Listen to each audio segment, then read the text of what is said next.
Why, hello there, my Muslim brother or sister, whoever you are. I do not hate Muslims. Many Muslims are good people. Those, of course, that do not live like Muhammad or the early Muslims, who owned slaves and pillaged and forced their ways upon other people. Jesus taught that when they picked up swords to defend Christ, he said, those who live by the sword will die by the sword. He said, do not return evil for evil. He said, love your enemies. Now, do I love my enemies? No. But did Jesus say to? Yes. What I'm trying to say is this. There is no Christian justification for doing what the Muslims do.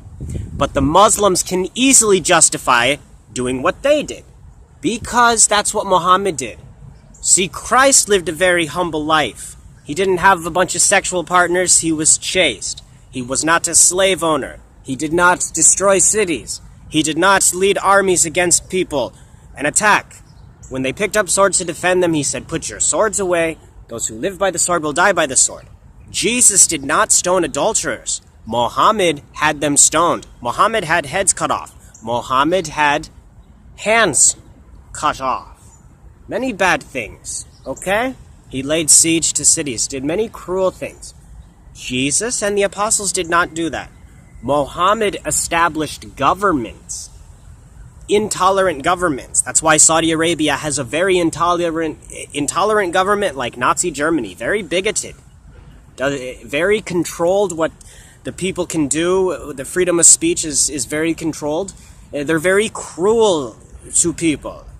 Jesus and the apostles did not start a government. No, he said not to do that. He said, my kingdom's not of this world. So, I have to get going, my friend. Maybe we can talk later. I have nothing against you. Yes, I do hate Islam. But no, I don't hate Muslims. Descendants of Abraham and Isaac. Arabs, beautiful people.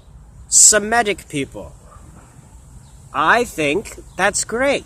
I like Jews and I like Arabs, both descendants of Abraham, okay? So, it isn't a thing about race. What bothers me is you are very mean and cruel to a lot of the good Arabs. The Christian Arabs are always oppressed.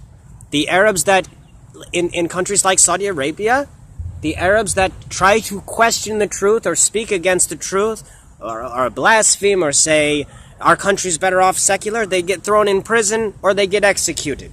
The women who dress a certain way or whatever get raped or imprisoned or executed.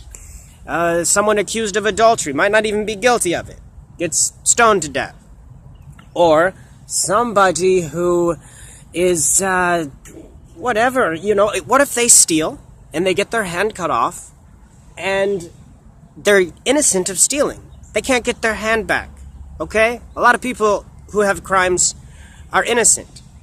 There's a lot of other things, too. We give a lot of freedom here in America. You can speak against the government here in America, and you're not going to get thrown in prison or killed, okay? We allow a lot of scholarships and things to black people and minorities that are not available to white people. We allow a lot of organizations that are specifically dedicated to African Americans or Native Americans. We don't have organizations that are only dedicated to white people. So we're trying to establish equality. We're trying to change. I don't see the Arab world changing. Now, I have to go for now. Take care. May God bless you. Allahu Akbar.